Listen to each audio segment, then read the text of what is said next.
Okay, तो अपना camera चालू हो चुका है। एक सेकंड टाइम भी देख लेते हैं। 1:30 बज चुका है। सच कहूँ तो ये वाला वीडियो बनाने का कोई इरादा नहीं था। मैंने सोचा था मैं डायरेक्ट Q&A बनाऊंगा, और Q&A इस बार ऐसा बनाऊंगा कि 20-20 मिनट का, या तो 2 या आधे घंटे का। क्योंकि 1 घंटे पहले, मतलब 10 बजे या 10:30 बजे जब मैंने Q&A के लिए कहा था, उसके जस्ट 1 घंटे बाद में मैंने देख लिया था कि कितने सवाल आ चुके हैं।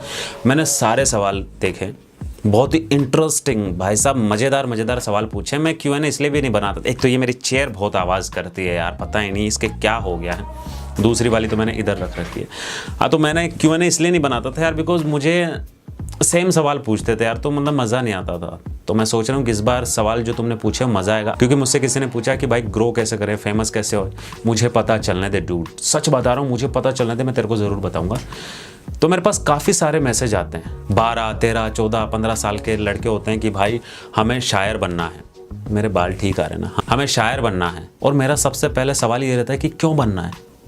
नहीं, क्यों बनना है? मैं ये जानना चाहता हूँ, साले शायर ही क्यों बनना है तुम लोगों को? अगर तू शायर इसलिए बनना चाहता है कि तू शायरी करके लड़की को पटा लेगा, तो मैं एक बात कह देना चाहता हूँ कि ये दुनिया का सबसे बोरिंग काम है, बहुत बोरिंग काम है। सीरियसली बता रहा हूँ, मैं करके देख चुका हूँ, इसलिए कह रहा हूँ बहुत बोरिंग काम है। तू लड़की को देख के उसकी जुल्फ़ों की तारीफ़ कर ही रहा होगा लड़की। अच्छा यार भाई, मिलते रहना और सब ठीक हो जाएगा, टाइम टू टाइम दवाई ले। बहुत बोरिंग काम है, बेइज्जती करवा के आ जाएगा। अबे दुनिया में 1 या 2% लड़के ऐसी होंगी जो शायरी से पटेंगी, तेरे नहीं पटेंगी, जो एक्चुअल जो शायरी होती है। और वो इंस्टाग्राम के जो निब्बा निब्बी शायर जो तुम सुनते हो, यू नो, सुबह से लेकर शाम तक हमारी बात नहीं होती, नाइट में बात होती है तो झगड़ा हो जाता है। भोसड़ी के इग्नोर मारना कहते हैं इसे, झगड़ा करना नहीं कहते हैं। अगर उस तरह की शायरी करना चाहते हो तो तुम कर सकते हो। वैसे बोल भी कौन रहा है जो इंस्टाग्राम पे दिन की 5, 10, 8, 10 पोइट्री अपलोड कर करके 90,000 फॉलोवर्स कर लिए उसने। वैसे अब मैं इंस्टाग्राम पे कंटिन्यू अपडेट्स देता रहूँगा। अगर तुम ज़िंदगी में कोई शौक़ रखना चाहते हो, जैसे बहुत से लोग कहते हैं मुझसे, जो बच्चे होते हैं 12-13 साल के, नई उम्र के, शायरी करने का शौक़ है, अंदर है, अगर नहीं बनूंगा शायर या शायरी नहीं करूँगा तो मैं तो मर जाऊँगा। तो यार देख, प्रैक्टिकली बात बोलूँगा, जज्बातों के समंदर में डूब के गांड मत मरवा लेना अपनी। सीरियसली बता रहा हूँ, हकीकत बात बोल रहा हूँ। अगर तुम ज़िंदगी में कोई शौक़ रखना चाहते हो, शायर जैसा, राइटर जैसा, तो एटलीस्ट सोच लेना, समझ लेना। क्योंकि ज़िंदगी में तुम्हें शौक़ रखो ना और उसे करियर बनाओ, तो एटलीस्ट ऐसा शौक़ रख लो जिससे 2 वक्त की रोटी भी कमा सको, उससे पेट भी भरता रहेगा और दिल को भी सुकून मिलता रहेगा। अदरवाइज ज़िंदगी के रेगिस्तान में नंगे पैर दौड़ने से सिवाय तकलीफ, ठोकरों और दर्द के कुछ नहीं मिलेगा। आगे जब 5, 10, 15 साल तुम आगे चले जाओगे, पीछे पलट के देखोगे इस वक्त को, तो तुम्हें खुद से सबसे ज़्यादा नफरत हो जाएगी, शिकायत हो जाएगी। क्योंकि मैंने जो बहुत उम्दा लेवल के राइटर्स हैं जिनको मौका नहीं मिला है, मैंने वो हालत देखी है कि काँप जाता है इंसान, डर जाता है शायरी वायरी करने से। अब बताता हूँ राइटर्स की हालत जो मैंने देखी थी। मुंबई के मैं एक फ़िल्म के सेट पे था, फिल्म का नाम मैं नहीं बताऊँगा क्योंकि आज की डेट में वो बहुत ही बड़ी हिट हुई थी। मैं जब, मेरा एक दोस्त था मेरे को लेकर गया, तो उसने मेरे से साफ कह दिया था कि ये मत बताना कि तू राइटर है, तू लिखता है। क्योंकि मैं उस वक्त हैबिटेट वगैरह शो में कर चुका था पोइट्री एक बार, और काफ़ी मतलब जानते थे कि ये ठीक ठाक लिख लेता है। ठीक ठाक बोला है, इसके ऊपर भी बाद में आएंगे, जो फ़ोटो है ना इसके ऊपर भी बाद में आएंगे। तो जब मैं शाम को वहाँ से सेट से असिस्टेंट जॉब के लिए गया था मैं, तो मैं शाम को वहाँ से निकल रहा था, तो मैंने साइड के अंदर, सेट में साइड में 4-5 लोग देखे जो चाय वाय पी रहे थे, जिनकी हालत ऐसा लग रहा था, लिटरली बता रहा हूँ बहुत गंदी हालत थी। तो मैंने पूछा, मतलब यार ये हैं कौन? तो बोले ये राइटर्स हैं। कौन से राइटर? मतलब स्ट्रगल कर रहे हैं? बोले नहीं, ये जो फिल्म है ना ये इन्होंने लिखी। राइटर तो मेरे ख्याल से जो डायरेक्शन कर रहा है फिल्म का वो है। बोले नहीं, ओरिजिनल ये है।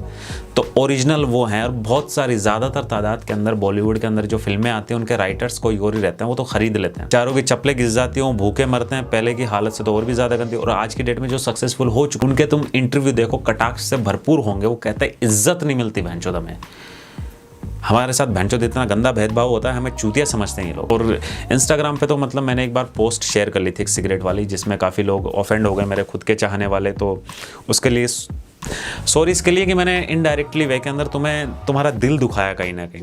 इसलिए सॉरी नहीं कि मैंने वो पोस्ट कर दी। देख क्या होता है ना कि तुम लोगों ने पता नहीं शायरी की क्या इमेज बना दी, शो लोड के, यू नो। वो तो किसी लड़की से भी मिलता होगा तो ऐसे लड़की बोलती है कि चाय पी लो, तो अरे जहर पिला दो, ऐसी इमेज बना ली होगी। क्योंकि इन बकचोद लोगों ने जो इंस्टाग्राम के हैं उन्होंने बना दी कि इस तरह की होती है। लेकिन अगर कोई इंसान पोइट्री कर रहा है तो इसका रीज़न ये थोड़ी ना है वो कोई ज़िंदगी में और कोई काम ही नहीं करेगा, या फिर वो कोई और काम ही नहीं कर सकता। तुम्हें ऐसा क्यों लगता है कि एक शायर को फोर प्ले के बारे में कुछ पता नहीं होगा? ये सिर्फ मेरा एक ऐसा सवाल है। अगर कोई मुझसे ये पूछे कि आज की डेट में रोमांटिक इंसान तुम्हें कौन लगता है, मैं फट से कह दूंगा, गुलजार साहब, उनसे रोमांटिक, उनसे उम्दा इंसान कोई है ही नहीं, मतलब आज की डेट में। तो तुमने जब तक ये जान मूवी देखी, उसमें नज़्म आती, जैसे शायरी, जैसे रोमांटिक लाइन, जैसे सैड स्टेटस, रोमांटिक स्टेटस कहते हैं, तेरी आंखों की नमकीन मस्तियाँ, वो किसने लिखी है? वो किसने लिखी है? गुलजार साहब ने लिखी है, डायरेक्टर ने नहीं लिखी है, प्रोड्यूसर ने लिखी है, या फिर शाहरुख खान ने मन्नत के टेरेस पे बैठ के नहीं लिखी वो लाइनें। तो यार जिसने लिखी है वो सोचो ना वो कैसा होगा यार। पैदा करने वाला ही बाप होता है, पालने पोसने वाला ही बाप होता है जो। तो एक राइटर ने अपने अंदर से वो चीज़ें निकाली है, उन्हें लिखा है, उन्हें पैदा किया, उन्हें पाला है, पोसा है, तो सोचो ना वो अंदर से कितना फील करता हो।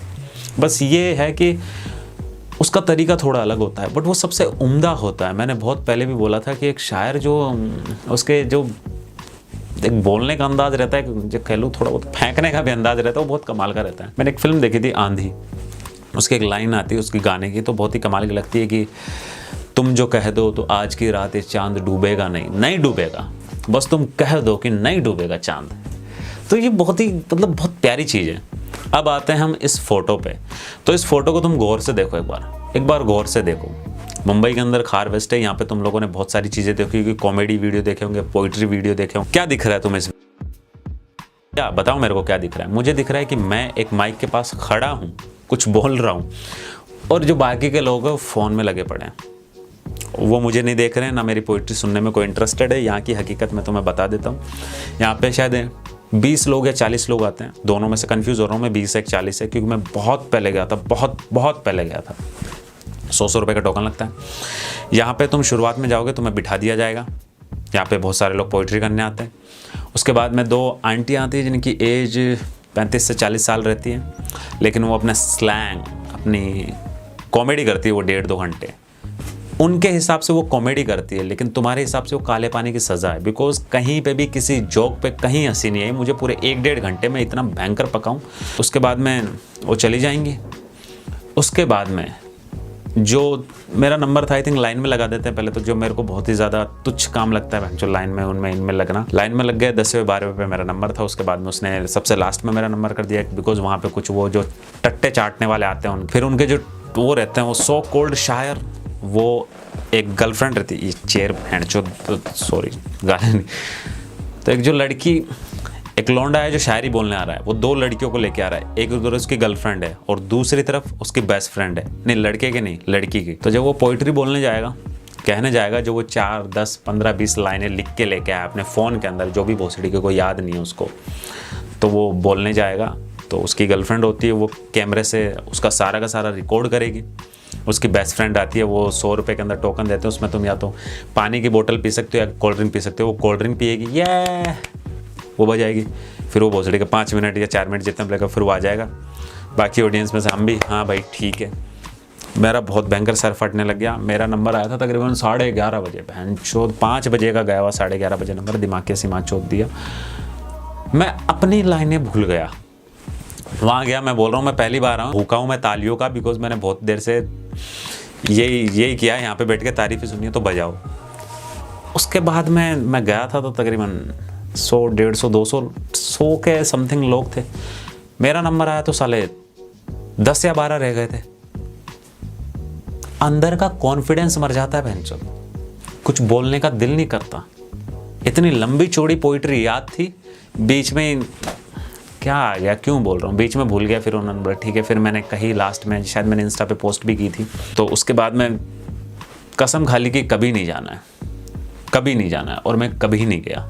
ये हालत है आज की डेट में शायर की, जो शायर बनना चाहता है। उसके बाद मैं अपने चैनल पे डाल देता हूँ, ठीक है, अपलोड कर देता हूँ। तो बस यार, इस वीडियो की बकचोदी के सफ़र को यही आराम देते हैं। मुझे नहीं पता ये कैसा बना है, सीरियसली। मैंने कुछ बनाना चाहा तो बन गया है। और तुम जाके सवाल पूछ लेना, तुम जो भी पूछोगे पूछ लेना, सच बता रहा हूँ। जो रियल होगा ना, मैं वो आंसर करूँगा तुम्हें, जो रियल होगा। लेकिन सवाल तुम्हारा कमाल का होना चाहिए। यार इतने सारे सवाल है भाई, पूछो। अगर मुझसे कोई पूछे ना, मतलब आज की डेट में जिनका मैं वाकई में जिन्हें फॉलो करता हूँ, जैसे मुझे मौका मिल जाए भाई, मैं ये लंबी लिस्ट बना दूंगा एक से बढ़कर एक सवालों की, सिवाय इसके कि भाई बस अब हो चुका है यार, ख्याल रखो अपना और अपनी फैमिली का, क्योंकि कोई और रखने नहीं आएगा। मैं भी नहीं आऊँगा भाई, सच में तुम्हें रखना होगा। ठीक है, चलता हूँ। फिनिश। अब कौरी ही चिनाल बस जाए जाए फायदा, इस बार भी तेरा नशा रुक नहीं पाएगा। बनाया मैंने जाके रावण को रामायण,